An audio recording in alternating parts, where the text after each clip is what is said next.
إن الحمد لله نحمده ونستعينه ونستغفره ونعوذ بالله من شرور أنفسنا ومن سيئات أعمالنا من يهده الله فلا مضل له ومن يضلل فلا هادي له وأشهد أن لا إله إلا الله وحده لا شريك له وأشهد أن محمدا عبده ورسوله يا أيها الذين آمنوا اتقوا الله حق تقاته ولا تموتن إلا وأنتم مسلمون يا أيها الناس اتقوا ربكم الذي خلقكم من نفس واحدة وخلق منها زوجها وبث منهما رجالا كثيرا ونساء واتقوا الله الذي تساءلون به والأرحام إن الله كان عليكم رقيبا يا أيها الذين آمنوا اتقوا الله وقولوا قولا سديدا يصلح لكم أعمالكم ويغفر لكم ذنوبكم ومن يطع الله ورسوله فقد فاز فوزا عظيما أما بعد فإن أصدق الحديث كتاب الله وأحسن الهدى هدى محمد صلى الله عليه وسلم وشر الأمور محدثاتها وكل محدثة بدعة وكل بدعة ضلالة وكل ضلالة في النار أعوذ بالله من الشيطان الرجيم لا تجعلوا دعاء الرسول بينكم كدعاء بعضكم بعضا قد يعلم الله الذين يتسللون منكم لواذا فليحذر الذين يخالفون عن أمره أن تصيبهم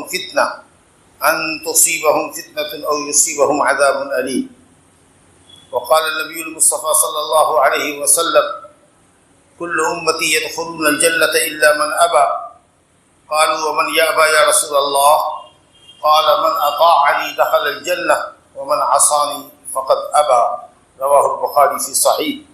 بزرگوں اور دوستوں، نبی کریم صلی اللہ علیہ وسلم سے محبت کرنا اسلام کے بنیادی اصولوں میں سے ایک اصل ہے۔ یہ دینی واجب اور فریضہ ہے۔ ایمان کا تحقق اس وقت تک نہیں ہو سکتا جب تک کہ ہمارے اندر نبی صلی اللہ علیہ وسلم کی محبت موجود ہے۔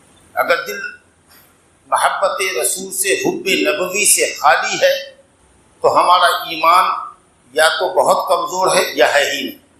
اگر کسی کے دل میں سرے سے نبی صلی اللہ علیہ وسلم کی محبت نہ ہو اور بلکہ محبت کی جگہ پر کچھ بغض، کچھ کراہیت اس کے دل میں پائی جاتی ہو نبی صلی اللہ علیہ وسلم کے تئیں، تو وہ آدمی دائرہ اسلام سے ہی خارج ہے۔ لیکن محبت تو ہو، لیکن عملی تقاضے محبت کے پورے نہ کرتا ہو، دوسروں کی محبت کو نبی کی محبت پر غالب کر دیتا ہو، تو ایسا شخص ناقص الایمان ہے اور اس کے جنت کے داخلے پر سوالیہ نشان کھڑا ہے۔ کامل مومن ہونے کے لیے، جس کے لیے جنت کا دخول یقینی ہے، اس کے لیے ضروری ہے کہ محمد صلی اللہ علیہ وسلم سے سچی محبت ہو۔ اللہ سبحانہ و تعالیٰ نے سورہ توبہ آیت نمبر 24 میں فرمایا ہے، اعوذ باللہ من الشیطان الرجیم قل ان کان آباؤکم او ابناؤکم او اخوانکم او ازواجکم او عشیرتکم واموال اقترفتموها وتجارة تخشون كسادها ومساكن ترضونها أحب إليكم من الله ورسوله وجهاد في سبيله فتربصوا حتى يأتي الله بأمره والله لا يهدي القوم الفاسقين۔ اللہ رب العالمین نے اس میں رشتہ داروں کا ذکر کیا ہے، مال و تجارت کا ذکر کیا ہے، گھر بار کا ذکر کیا ہے، جن سے انسان کو فطری محبت ہوتی ہے۔ مگر اتنی اہم اور ضروری چیزیں بھی اگر ایک مومن کی نگاہ میں اللہ اور اس کے رسول کی محبت سے اور اللہ کے راستے میں جہاد کرنے سے زیادہ محبوب ہوں، لفظ پہ غور کیجیے۔ اگر ان چیزوں کی محبت، رشتہ داریوں کی محبت، مال و تجارت کی محبت، جہاد فی سبیل اللہ کی محبت سے غالب ہو، اللہ رسول سے غالب ہو، تو اللہ تعالیٰ سخت وارننگ دے رہا ہے، فَتَرَبَّصُوا حَتَّى يَأْتِيَ اللَّهُ بِأَمْرِهِ، انتظار کرو اللہ اپنا عذاب لے آئے۔ ایسے لوگوں پر جو رشتہ داریوں کو، اپنی تجارتوں کو، اپنے کمائے ہوئے مال کو، اپنے مکان اور اپنی جائیداد کو اللہ اور اس کی رسول کی محبت پر غالب کرتے ہیں اور اللہ اور اس کے رسول کی محبت کو مغلوب کر دیتے ہیں اور دنیا کی محبتوں کو اس پر غالب کرتے ہیں، ایسے لوگوں کو اللہ تعالیٰ فتربصوا، انتظار کرو اللہ کے عذاب کا، حتی یاتی اللہ بامرہ۔ اور ایسے لوگوں کو اللہ نے کہا کہ وہ لوگ فاسق ہیں، اولئک واللہ لا یہدی القوم الفاسقین، فاسق لوگ ہیں جن کو اللہ تعالیٰ راہیاب نہیں کرتا، مومن نہیں کہا، فاسق کہا۔ اور کسی بھی مومن کے لیے اس سے بری بات اور کیا ہوگی کہ اللہ اس کو فاسق کہے۔ بئس الاسم الفسوق بعد الایمان، ایمان لانے کے بعد فسق کا لقب، فسق کا لفظ استعمال کیا جانا یہ بہت برا نام ہے جو ایک مومن کو دیا جائے، جو کہتا ہو کہ مومن ہے اور پھر فسق کا کام کرتا ہو۔ اللہ کہتا ہے بئس الاسم الفسوق بعد الایمان، ایمان لانے کے بعد مومن کو فاسق والا کام نہیں کرنا چاہیے، اور یہ کام فاسق کا کام ہے، گویا کہ آپ کامل مومن نہیں ہیں۔ زبردست بات کہی۔ اس میں آپ ایک چیز غور کیجئے کہ اسلام میں یہ معیوب نہیں ہے کہ آدمی بیوی بچوں سے، ماں باپ سے، رشتے داروں سے، خاندان سے، بیوی سے، مال تجارت سے، کمائے ہوئے مال سے، گھر بار سے محبت نہ کرے، یہ عیب نہیں ہے اسلام میں۔ یہ عیب تب بنے گا جب یہ سب اللہ اور اس کی رسول کی محبت پر غالب ہو جائے۔ لیکن اگر ان چیزوں پر اللہ رسول کی محبت غالب ہو، جب بیوی بال بچے کا مطالبہ، جب تجارت کے کچھ اصول اگر اللہ رسول کے بتائے ہوئے اصول سے ٹکراتے ہوں اور پھر بھی آپ اللہ اور اس کے رسول کے حکموں کی اندیکھی کر جائیں اور دنیا کے رنگ میں رنگ جائیں، تب یہاں آ کر کے وہ چیزیں بری ہو جاتی ہیں۔ لیکن اگر ان چیزوں سے محبت اللہ اور اس کے رسول کی محبت کے ضمن میں کر رہے ہیں، پہلے اللہ اور اس کا رسول، اس کے بعد ہمارے بیوی بال بچے، اس کے بعد ہماری تجارت، کسی کی بھی محبت بھی اللہ اور اس کے رسول کی محبت سے ٹکرائے گی تو ہم کسی کی پرواہ نہیں کریں گے، اللہ اور اس کے رسول کے ساتھ ہم چلے جائیں گے۔ تو الحمدللہ یہ ساری محبتیں جو آپ کی فطری محبتیں ہیں، یہ عین اسلام ہے، یہ عین ایمان ہے۔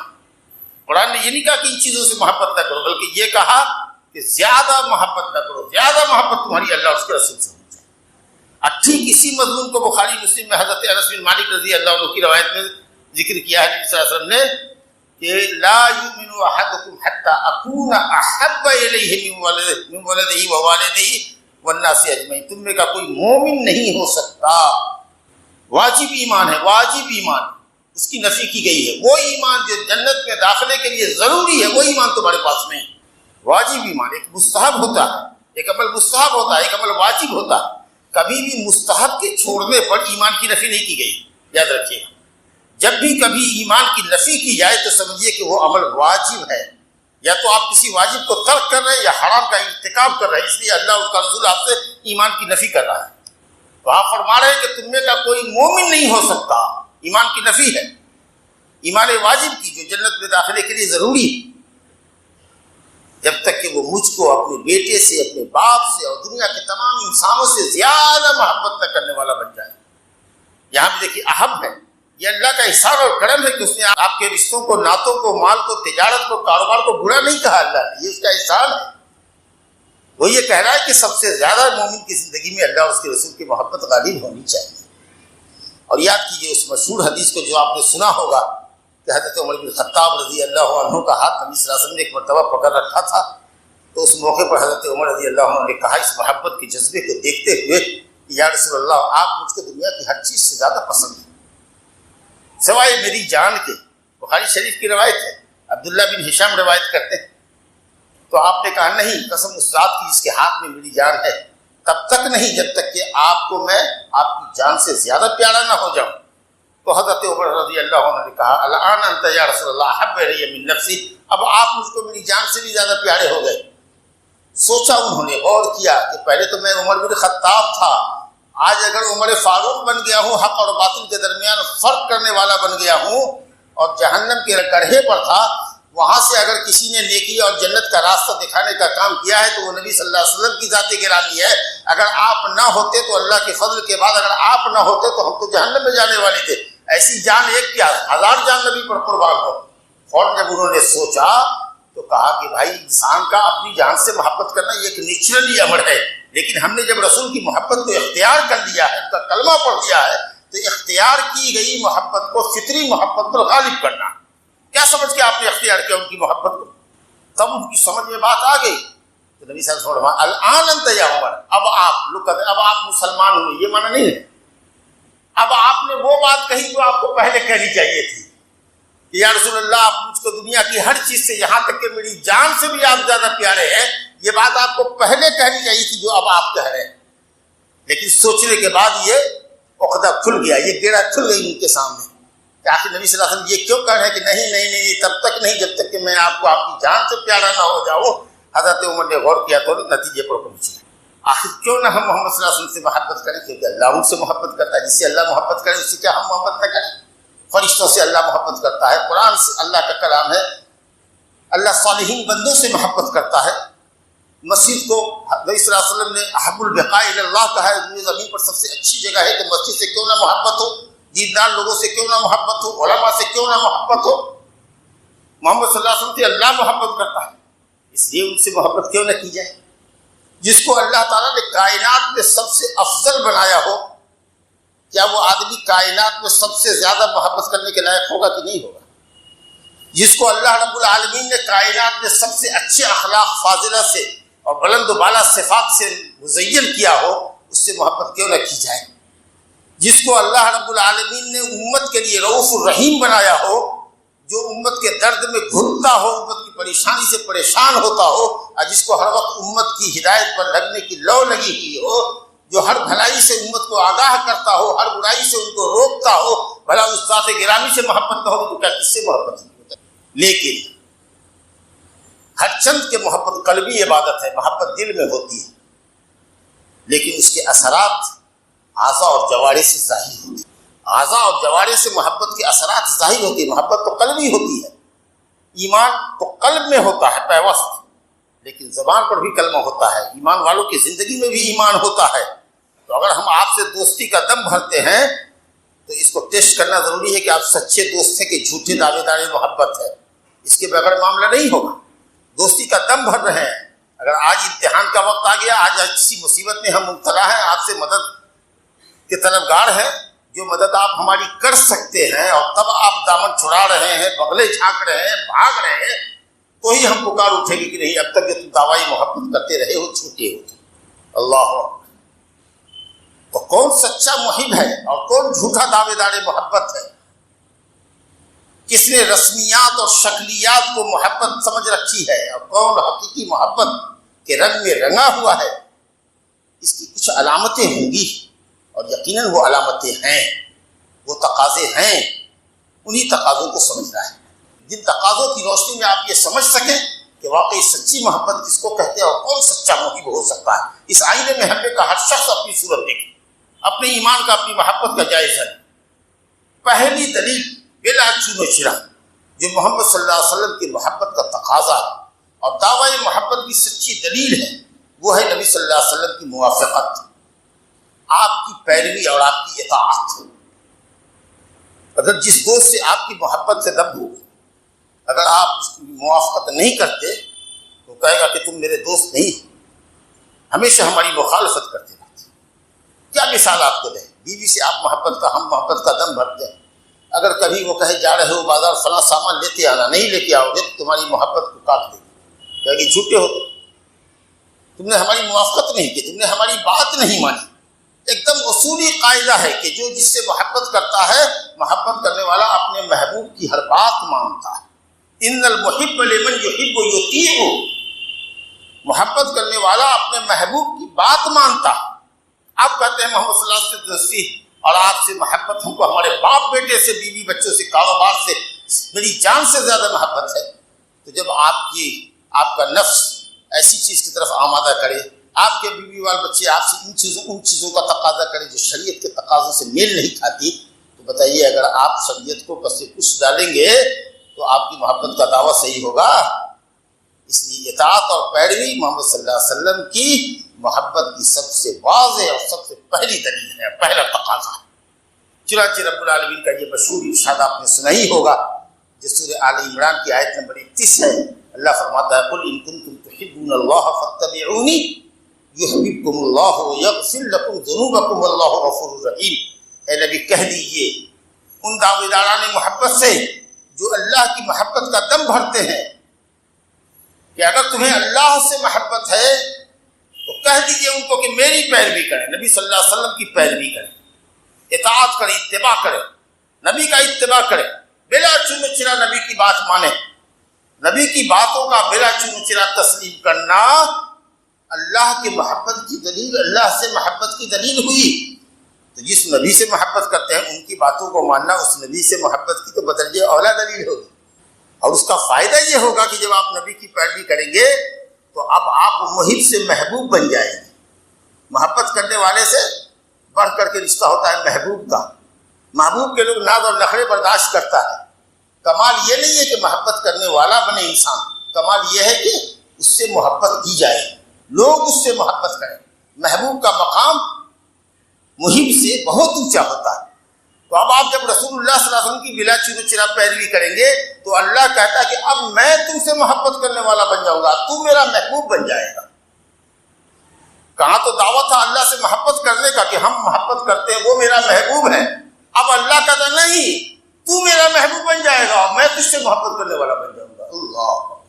اور اتنے ہی پر بس نہیں کیا، بونس پر بونس ہے، وَيَغْفِرْ لَكُمْ ذُنُوبَكُمْ، اور تمہارے گناہوں کو بھی میں معاف کر دوں گا اگر تم نے نبی کی پیروی کی، سچی پیروی کی اور صرف دل سے توبہ کیا تو اب تک کے جتنے عصیان اور جتنے گناہ تمہارے ہوں گے ہم سب کو معاف کر دیں۔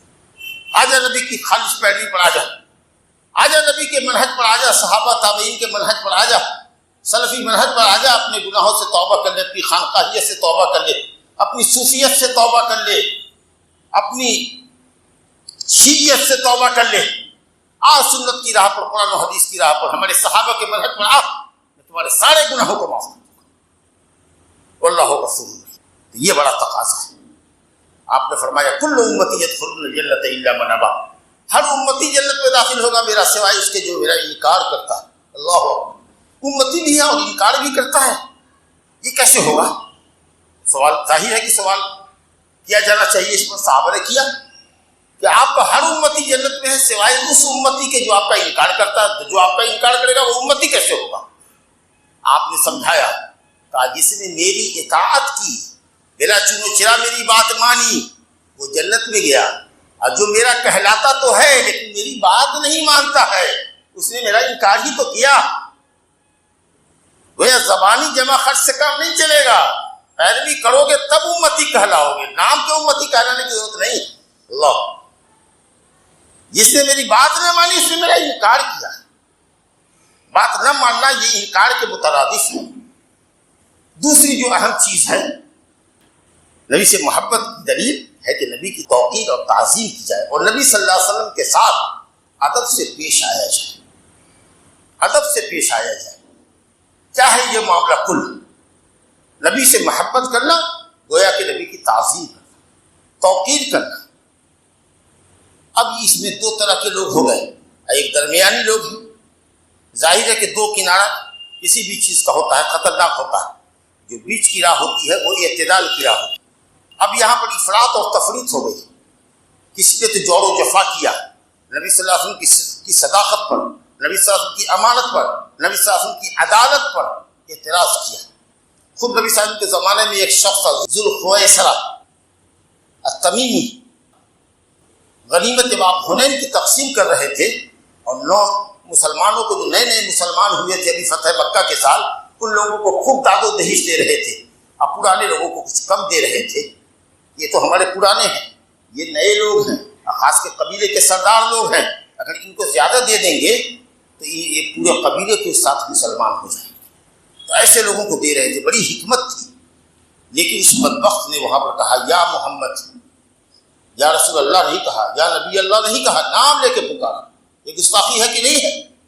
اعدل یا محمد، اے محمد انصاف کرو۔ اللہ! کہا ویلک، تیری خرابی ہے تو جہنم میں جائے، اگر میں نہیں انصاف کروں گا تو اللہ کی کائنات میں کون انصاف کرے گا میرے سوا؟ اور اس کا تیور اور انداز گفتگو دیکھ کر کے آپ نے پیشین گوئی فرمائی تھی، کہا کہ اسی کی نسل سے خوارج پیدا ہوں گے۔ وہ پہلا خارجی تھا جو نبی صلی اللہ علیہ وسلم کے سامنے آیا، اور کہا کہ اسی کی نسل سے خوارج پیدا ہوں گے جو دین سے ایسے نکلیں گے جیسے تیر شکار کو چھید کر کے نکل جاتی ہے۔ کیا قرآن پڑھیں گے، کیا نماز اطمینان کی پڑھیں گے، کیا روزے رکھیں گے، ایسا کہ صحابہ سے فرما رہا ہے کہ تم اپنی نمازوں کو، اپنی تلاوتوں کو، اپنی عبادتوں کو ان کی عبادتوں کے سامنے میں حقیر سمجھو گے جی، لیکن قرآن نہیں سمجھیں گے، حدیث نہیں سمجھیں گے، اپنی سمجھ کے مطابق عبادت کریں گے۔ عبادت تو کریں گے لیکن طریقہ محمدیہ نہیں ہوگا، منہج نبوی نہیں ہوگی، منہج صحابہ نہیں ہوگا۔ یقرؤون القرآن لا یجاوز تراقیہم، قرآن تو پڑھیں گے لیکن قرآن ان کے سینے میں نہیں ہوگا، یعنی قرآن فہمی سے محروم ہوں گے۔ اگر ایسے لوگوں کو میں پا لیتا اپنی زندگی میں تو عاد و ثمود کی طرح قتل کرتا۔ اور یہ قبیلہ ظاہر ہوا حضرت عثمان کے قتل کے موقع پر، حضرت عثمان کے قتل کے موقع پر ظاہر، اور کھل کے ظاہر ہوا جب حضرت علی اور معاویہ رضی اللہ عنہما کے درمیان جنگ ہو رہی تھی، جنگ صفین، وہاں نکل کے آ گیا جب دونوں نے قبول کر لیا کہ ٹھیک ہے اللہ کی کتاب جو فیصلہ کرے گی ہم لوگ مان لیں گے، اور جنگ بند، تو یہ فرقہ نکل گیا کیونکہ یہ چاہتا تھا کہ اہل اسلام کے درمیان خون ریزی باقی رہے۔ مسلمانوں کے درمیان لڑانے کی تدبیر کر رہے ہیں، جہاد کے نام پر، اصلاح کے نام پر، دعوت کے نام پر، اسلامی اسٹیٹ کے نام پر مسلمانوں کے درمیان جنگ لڑا رہے ہیں۔ یہودی سے کوئی پنگا نہیں لیتا، عیسائی سے کوئی پنگا نہیں لیتا، مشرکین سے کوئی پنگا نہیں لیتا، آپس میں الجھاتے ہیں مسلمانوں کو۔ یہ خوارج کی پیشین گوئی، یہ علامت ہے کہ وہ مسلمانوں سے لڑیں گے۔ جو قاتلون اہل الاسلام ویدعون اہل الاوثان، بت پرستوں کو ٹچ نہیں کریں گے، صرف مسلمانوں کو ٹارگٹ کریں گے۔ اور وہیں شیعہ کا گروپ نکلا جو حضرت علی کی محبت میں غلو کرتا تھا۔ تو ایک طرف یہ جور و جفا کا منظر دیکھیے، بدتمیزی کا، گستاخی کا، ادبا اور شعرا کو دیکھیے گا کہ ایسے لگ رہا ہے جیسے کہ کوئی کسی کو خطاب کر رہا ہے، اور ایک طرف غلو کرنے والے قبر پرستوں کا حال یہ نکلا کہ انہوں نے کہا کہ نبی آخر الزماں صلی اللہ علیہ وسلم کی عزت اس سے کم کیا ہو سکتی ہے کہ ہم آپ کو یہ کہیں کہ آپ عالم الغیب ہیں، اس سے کم پر بات نہیں بنے گی۔ عالم الغیب مانو تب عزت ہے بھائی، اگر کہو کہ یہ کائنات آپ کے نور سے پیدا ہوئی ہے تب عزت ہے، اس سے کم پر راضی نہیں ہوں گے۔ آپ نے جو کہا کہ لوگوں میں اللہ کا بندہ اور رسول ہوں، مجھے محمد عبداللہ رسول اللہ کہہ کے پکارو، مجھے اللہ کی عبادت میں شریک نہ کرو، اور مجھ کو رسول مان کر کے میرا ہر حکم بجا لاؤ، کہا نہیں تو سادھارن سی بات ہے، اتنے پر ہم نہ رکیں گے، ہم ان تمام حدوں کو پار کر جائیں گے۔ آپ نے فرمایا قسم اللہ کہ میں یہ پسند نہیں کرتا ہوں کہ جو اللہ نے میرا مقام رکھا ہے کہ میں بندہ ہوں، غلام ہوں، معبود نہیں ہوں، اور میں رسول ہوں، میسنجر ہوں، اور حکم میرا بجا لاؤ۔ کہا نا، اس مقام سے اے لوگوں مجھ کو مزہ آ گیا، انہوں نے کہا کہ نا ہم تو اٹھا کے ہی چھوڑے گے۔ تو کیسی تعظیم آپ نے کی؟ وہ تعظیم جو شخص معظم کو جس کی آپ تعظیم کر رہے ہیں پسند نہیں ہے، یہ کوئی تعظیم ہے؟ یہ توہین ہے۔ آپ کے محبوب کو جو تعظیم پسند ہے وہ آپ کو پسند نہیں ہے، آپ اپنے حساب سے پیمانے تعظیم متعین کر رہے ہیں، واللہ واللہ یہ توہین ہے۔ نبی صلی اللہ علیہ وسلم کی تعظیم یہ ہے کہ ہم اس ادب کا مظاہرہ کریں جو مظاہرہ صحابہ نے کیا ہے، جس کا ادب اللہ نے سکھایا ہے۔ سورہ حجرات کو پڑھیے، یا ایھا الذین آمنوا لا تقدموا بین یدی اللہ ورسولہ واتقوا اللہ ان اللہ سمیع علیم۔ یا ایھا الذین آمنوا لا ترفعوا اصواتکم فوق صوت النبی ولا تجهروا له بالقول كجهر بعضكم لبعض ان تحبط اعمالكم وانتم لا تشعرون۔ اللہ اور اس کے رسول سے آگے مت بڑھو، اللہ اور اس کے رسول سے آگے مت بڑھو۔ بتاؤ کوئی ایسا عقیدہ بنانا، کوئی ایسا قول بولنا، کوئی ایسا فعل کرنا جس کا ثبوت قرآن اور حدیث میں نہ ہو، یہ اللہ اور اس کے رسول سے آگے بڑھنے کی ناروا کوشش ہے کہ نہیں ہے؟ اللہ نے تو قرآن میں نہیں بتایا، نبی نے نہیں کیا، خلفائے راشدین نے نہیں کیا، لیکن تم کر رہے ہو، ثواب کا کام سمجھ کے کر رہے ہو۔ یہ اللہ اور اس کے رسول سے آگے بڑھنے کی کوشش ہے کہ نہیں؟ خدا کے لیے اللہ کا واسطہ دیتا ہوں، اپنے دل پر ہاتھ رکھیے، کوئی بھی سوچے۔ مشورہ لیا نہیں نبی صلی اللہ علیہ وسلم نے، حضرت ابوبکر نے مشورہ دے دیا، حضرت عمر نے مشورہ دے دیا، یا رسول اللہ فلاں کو قبیلے کا سردار بنا دیجئے۔ حضرت عمر نے کہا لا یا رسول اللہ فلاں کو بنا دیجئے۔ اب دونوں ایک دوسرے سے الجھ گئے، تم ہماری مخالفت کرتے ہو تو نہیں، میں آپ کی مخالفت نہیں کرتا ہوں۔ نبی صلی اللہ علیہ وسلم نے بھی کسی سے رائے بھی نہیں لیا ہے، سردار بنا دینے کی بات ہو رہی ہے، نبی صلی اللہ علیہ وسلم کچھ بول نہیں رہے، دو آدمی مشورہ دے کر کے الجھ گئے، اللہ نے قرآن اتار دیا، اب دونوں کی سٹی پٹی گم ہو گئی، اور آپ تو ایک ریت جسارت کر رہے ہیں کہ نہیں آپ نے نہیں کہا ہے تو نہیں کہا ہے، قرآن نے نہیں کہا ہے نہیں کہا ہے۔ ہمارا دماغ سمجھتا ہے کہ یہ اچھا کام ہے تو کیا برا ہے، گویا کہ اللہ اور اس کے رسول پر استدراک ہے، گرفت ہے اللہ اور اس کے رسول کی، کہ اللہ تو کہتا ہے، دعویٰ کرتا ہے کہ دین مکمل ہے، تیرا الیوم اکملت لکم دینکم، لیکن کہاں ہے اس میں یہ سب میلاد، تیجا، فاتحہ، چادم، برسی، یہ سب کہاں ہے؟ گویا دین مکمل نہیں ہے۔ اور تیرے نبی نے جو یہ دعویٰ کیا ہے کہ ہم نے دین اللہ کا پہنچا دیا ہے، اللہ گواہ رہا، یہ امت گواہی دے رہی ہے کہ آپ نے اللہ کا دین پہنچا دیا، امانت ادا کر دی، خیر خواہی مکمل کر دی، کہاں تیرے نبی نے یہ سب بتایا ہے؟ اس لیے انہوں نے کچھ باتیں چھپا لی ہیں۔ بتاؤ یہ کتنا بڑا تان ہے محبت کے نام پر۔ صحیح یہ ہے کہ وہ آداب جو اللہ نے بتائے ہیں، اپنے آپ کو سنت کے دائرے میں رکھو، اور نبی کی آواز سے اونچی آواز میں گفتگو کرنا بدتمیزی ہے، عمل برباد ہو جائیں گے تمہارے، تم کو پتہ بھی نہ چلے گا۔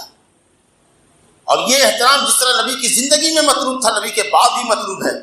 مسجد نبی میں شور سے بات کرنا، قبر رسول کے اوپر یا نبی سلام علیہ پڑھنا بلند آواز سے حرام ہے۔ اب دور کیوں جاتے ہو؟ بخاری شریف میں سعید بن یزید رضی اللہ عنہ کی حدیث ہے کہ ایک شخص نے پیچھے سے مجھے کنکڑی سے نشانہ بنایا، جب میں نے دیکھا مڑ کر کے تو دیکھا کہ عمر بن خطاب رضی اللہ عنہ، کہا کہ وہ دونوں نوجوان جو بات کر رہے ہیں وہاں آپس میں اونچی آواز میں ان کو پکڑ لو۔ جب میں گیا ان کو لے کر کے آیا تو حضرت عمر بن خطاب نے پوچھا کہاں کے رہنے والے ہو تم لوگ؟ تو کہا کہ ہم لوگ طائف کے رہنے والے ہیں۔ کہا او اسی لیے کہ تم بلند آواز سے مسجد نبی میں بات کر رہے ہو، اگر تم مدینہ کے ہوتے تو اتنی مار مارتا کہ پیٹھ میں درد پیدا کرتی تھی، مگر جاؤ باہر کے ہو اسی لیے چھوڑ دیتے ہیں کہ تم کو ادب نبوی معلوم نہیں ہے کہ یہ مقام ادب ہے، نبی کی مسجد میں بھی اسی آواز سے نہیں بات کرنا۔ زندگی میں تو بات کرنے والے کا عمل ضائع ہے، احترام آپ کی انتقال کے بعد بھی مطلوب ہے، اور تم تو اتنی جسارت کرتے ہو کہ حدیث سناتے ہیں، کہتے ہیں اس کو رہنے دیجئے، فلاں امام صاحب کا قول، فلاں پیر صاحب کا قول، یہ فلاں امام اور فلاں پیر کے قول کو جو بلند کرتے ہو نبی کے قول پر، یہ نیچرلی طور پر نبی کے سامنے اونچی آواز میں بات کرنے سے زیادہ سنگین ہے کہ کم سنگین ہے؟ تم کہتے ہو رہنے دو نبی کی حدیث کو، یہ امام صاحب کم جانتے تھے کیا تم سے؟ یہ کتنی بڑی جسارت ہے کہ سنت کے مخالف اقوال اور آراء کو مقدم کرتے ہو۔ واللہ واللہ محاسبہ کرو اپنی محبت کا۔ اللہ کہتا ہے لا تجعلوا دعاء الرسول بینکم کدعاء بعضکم بعضا، نبی کی پکار کو آپس میں ایک دوسرے کی پکار جیسا نہ سمجھو، جیسے ایک دوسرے کو پکارتے ہو یا عارف، یا عبداللہ، یا سمیع اللہ، نام لے کے پکارتے ہو نا، یا محمد، یا محمد، یا محمد، ارے وہ پکارو جو اللہ نے اپنے نبی کو پکارا، یا ایھا النبی، یا ایھا النبی، یا ایھا الرسول۔ یا محمد قرآن نے کہیں کہا ہے؟ تم کہتے ہو یا محمد بلانا ہوگا، مجھ کو جلوہ دکھانا ہوگا، یا محمد، کتنی بڑی گستاخی ہے یہ۔ اور سن لو ایک بات یہ بھی ہے کہ نبی کی دعوت کو عام لوگوں کی دعوت نہ سمجھو کہ نبی کی بات مانا تو مانا، نہ مانا تو نہ مانا۔ جیسے کسی مولوی کی تنظیم ہے، مولوی کی تنظیم ہے، مانیں گے تو مانیں گے، نہیں مانیں گے تو ممبر نہیں بنے گا تو نہیں بنے گے، نہ وہ اگر بد دعا کر دیں گے تو بد دعا قبول ہو جائے گی۔ دعاء الرسول کا مطلب علماء نے لیا ہے، حضرت مفسر قرآن ابن عباس نے، کہ دعاء الرسول علیکم، اگر تم نبی کی مخالفت کرو گے تو نبی کی بد دعا تم کو لگے گی، اور نبی کی بد دعا لگے گی تو کہیں نہیں جاؤ گے، ہلاک ہو جاؤ گے، عذاب علیم تم کو پکڑے گا۔ لیکن نبی کی سنت پر عمل کرو گے اور نبی کی حدیثوں کو پھیلاؤ گے تو نبی کی دعا کے حقدار ہوگے۔ نظر اللہ امرأ سمع مقالتی فوعاها واداها كما سمعها، اللہ اس شخص کو تر و تازہ رکھے جو ہماری حدیث کو سنے، اچھے سے یاد رکھے اور دوسروں کو وہ حدیث پہنچائے۔ یہ نبی کی دعا ہے، اور مخالفت کرو گے ان کے حکموں کی، جیسا کہ آگے فلیحذر الذین یخالفون عن امرہ، نبی کے حکم کی مخالفت کرنے والے ڈریں کہ کہیں ان کو اللہ کا عذاب نہ پہنچے، دردناک عذاب نہ پہنچے، وہ کسی فتنے میں مبتلا نہ ہو۔ نبی کریم صلی اللہ علیہ وسلم سے محبت کا تقاضا یہ بھی ہے کہ آپ صلی اللہ علیہ وسلم کا جب نام نامی اس میں گرامی آئے تو درود صلی اللہ علیہ وآلہ وسلم، مختصر کلمہ صلاۃ اور سلام کا جو محدثین نے اختیار کیا ہے، صحابہ کرام نے اختیار کیا ہے، قال رسول اللہ صلی اللہ علیہ وسلم، اتنا کرو، اور نہیں تو درود ابراہیم ہی پڑھو، کیونکہ پیارے مصطفیٰ نے فرمایا ہے کہ وہ شخص بڑا بخیل ہے جس کے سامنے میرا ذکر کیا جائے اور وہ مجھ پر درود نہ بھیجے۔ اللہم صلی علی محمد وعلی آل محمد کما صلیت علی ابراہیم وعلی آل ابراہیم انک حمید مجید، اللہم بارک علی محمد وعلی آل محمد کما بارکت علی ابراہیم وعلی آل ابراہیم انک حمید مجید۔ اسی طریقے سے محبت کا یہ تقاضا ہے کہ نبی صلی اللہ علیہ وسلم کے آل سے، نبی صلی اللہ علیہ وسلم کے ازواج سے، نبی صلی اللہ علیہ وسلم کے خاندان کے اہل ایمان سے محبت کی جائے، آل بیت سے محبت کی جائے، مگر وہ محبت نہیں جو خوارج کرتے تھے، آل بیت کو کافر کہتے تھے، اور وہ محبت نہیں جو شیعہ رافضی کہتے تھے کہ حضرت علی ابو بکر و عمر سے بہتر ہے، بلکہ ان کے یہاں جو 12 امام ہیں، معصوم امام اثنا عشریہ کے، وہ کہتے ہیں کہ وہ تو معصوم عن الخطا ہے، وہ معصوم عن الخطا ہے جی، ان سے کوئی صغیرہ کبیرہ نہیں ہو سکتا۔ انبیاء تو صغیرہ سے معصوم نہیں ہوتے ہیں، لیکن ان کے ائمہ جو ہے شیعوں کے، وہ صغیرہ سے بھی معصوم ہوتے ہیں۔ کبھی کبھی تو یہ کہتے ہیں کہ ہمارے ائمہ کا درجہ نبی سے بھی بڑھ کے ہوتا ہے، رسول سے بھی بڑھ کے ہوتا ہے۔ یہ محبت نہیں، اہل ایمان سے محبت کرو۔ نبی نے فرمایا ہے، نبی کی وصیت ہے صلی اللہ علیہ وسلم، اذکرکم اللہ فی اہل بیتی، اے لوگوں میں تمہیں اللہ یاد دلاتا ہوں، میرے قرابت مندوں کے ساتھ اچھا سلوک کرو۔ صرف آل علی نظر آتے ہیں، آل عقیل اور آل جعفر نظر نہیں آتے، آل عباس نظر نہیں آتے، ازواج مطہرات نہیں نظر آتی۔ محبت کرو، اور نبی صلی اللہ علیہ وسلم کے صحابہ سے محبت کرو، جن کو نبی صلی اللہ علیہ وسلم سے شرف لقاء حاصل ہے، جن کو شرف مصاحبت ہے، جنہوں نے قرآن اور حدیث کو امت کے لیے نقل کیا ہے۔ اگر صحابہ پر تان کرو گے تو دین پر تان ہوگا، دین ڈیمیج ہو جائے گا، کیونکہ وہی تمہارے راوی ہیں، وہی ناقل ہیں۔ اگر ان پر بحث کرو گے تو دین ہی ملیا میٹ ہو جائے گا۔ اس لیے اللہ فی اصحابی، خبردار نبی صلی اللہ علیہ وسلم کے صحابہ کی شان میں گستاخی نہ کرو۔ اگر کوئی گستاخی کرتا ہے تو اس کی نوٹس لو، اس پر رد کرو۔ بڑا مقام ہے صحابہ کرام کا۔ اللہ تعالیٰ نے قرآن مجید میں کئی جگہ ذکر فرمائی ہے صحابہ کی شان میں، رضی اللہ عنہم ورضوا عنہ، کس کی شان میں آیا ہے؟ السابقون والسابقون الاولون من المہاجرین والانصار، کس کی شان میں آیا ہے؟ للفقراء المہاجرین الذین اخرجوا من دیارہم والذین تبوؤوا الدار والایمان من قبلہم یحبون من ہاجر الیہم، سورہ حشر میں کس کی شان میں آیا ہے؟ فَإِنْ آمَنُوا بِمِثْلِ مَا آمَنْتُمْ بِهِ فَقَدِ اهْتَدَوْا، اگر لوگ آپ کی طرح، آپ کے صحابہ کی طرح ایمان لائے تو ایمان معتبر ہے۔ یہ کس کی شان میں آیا ہے؟ تمہارے یا تمہارے بابا دادا کی شان میں آیا ہے؟ سب صحابہ کی شان میں آیا ہے۔ اور یہ کس کے متعلق نبی نے فرمایا کہ ان کا ایک مد 10 چھٹاک یا آدھا مد 5 چھٹاک، کوئی بہت پہاڑ بھی سونا خراب کر دے تو اس کے آدھا مد، ایک مد 10 گلواں 10 چھٹاک جو کے برابر بھی نہیں کر تم ثواب پا سکتے۔ یہ صحابہ کی شان ہے، مقام صحابہ کو سمجھو، سنت کی شہدائیوں کو سمجھو جنہوں نے سنت جمع کیا آپ کے لیے، صحابہ کرام نے، تابعین نے، نظام نے جمع کیا، محدثین کرام نے جمع کیا۔ یہ علماء اہل حدیث ہیں جو آپ کے سامنے حدیثیں پڑھتے ہیں، سناتے ہیں، تمام ائمہ کا احترام واجب سمجھتے ہیں، کسی کے ساتھ گستاخی نہیں کرتے۔ حرام ہے کہ بزرگوں کے شان میں گستاخی کی جائے، لیکن نبی کے ہوتے ہوئے کسی کے فرمان کی کوئی قدر نہیں، ہر چند کے ان کا احترام واجب ہے۔ ہم ایک بات کرتے ہیں، یحییٰ بن معین کے پاس ایک شخص آیا، یحییٰ بن معین ہی سے تھے شاید، یا کیا ابو بکر خلاد یحییٰ بن معین شاید نام میں ہو سکتا ہے اختلاف۔ کہا کہ تم یہاں سے آئے ہو، لوگ میرے متعلق کیا نظریہ رکھتے ہیں؟ آپ بہت تعریف آپ کی کرتے ہیں، لیکن ایک بات پر جزبوز رہتے ہیں کہ آپ نے راویوں کے اوپر بڑا تبصرہ کیا ہے، فلاں راوی کمزور، فلاں راوی کمزور۔ یہ جو آپ نے لوگوں پر جو ڈیمیج کیا ہے اور ان کی عزت کو جو اچھالا ہے، اس کا بڑا تذکرہ رہتا ہے۔ کہا کہ الحمدللہ لوگ ہمارے خلاف قیامت کے دن خصم بن کے آئے ہیں، ہمارے خلاف مقدمہ لے کے آئے ہیں، یہ ہم کو زیادہ پسند تھی اس بات سے کہ میرے خلاف مقدمہ نبی صلی اللہ علیہ وسلم اللہ کے پاس ٹھوکے کہ اس شخص کو معلوم تھا کہ اس حدیث کو روایت کرنے والے فلاں فلاں فلاں میں فلاں فلاں جھوٹے راوی تھے، کمزور راوی تھے، منکر تھے، قابل اعتماد نہیں تھے۔ یہ شخص جانتا تھا، اور اس کے باوجود نے اس کی حدیث کو بیان کیا اور راوی کے اوپر تبصرہ نہیں کیا اور امت کو باخبر نہیں کیا کہ یہ حدیث ضعیف ہے۔ بتاؤ، نبی صلی اللہ علیہ وسلم کو خصم بناؤں، اپنا دشمن بناؤں، یا آدمی کو دشمن بناؤں؟ اس کی دشمنی قبول کرو۔ بتاؤ، لوگ دشمن ہوتے ہیں تو ہوئیں، لیکن جو غلط ہے راوی، جو کمزور ہے، اس کو بتائیں گے کہ ایک ضعیف راوی ہے، اب چاہے کوئی خوش ہوتا ہو یا نہ خوش ہوتا ہو۔ ہم نہیں چاہتے کہ نبی صلی اللہ علیہ وسلم ہمارے خصم ہوں اور ہمارے خلاف دعویٰ دائیں۔ میں اللہ تعالیٰ سے دعا کرتا ہوں کہ اللہ اپنے نبی کی سچی محبت ہمارے دلوں میں اتار دے، اور نبی صلی اللہ علیہ وسلم کی سنت پر جلا اور آپ کی سنت پر ہمارا اور آپ کا خاتمہ فرما۔ اقول ما تسمعون اقول ما تسمعون واستغفر الله لي ولكم ولسائر المسلمين من كل ذنب فاستغفروه انه هو الغفور الرحيم.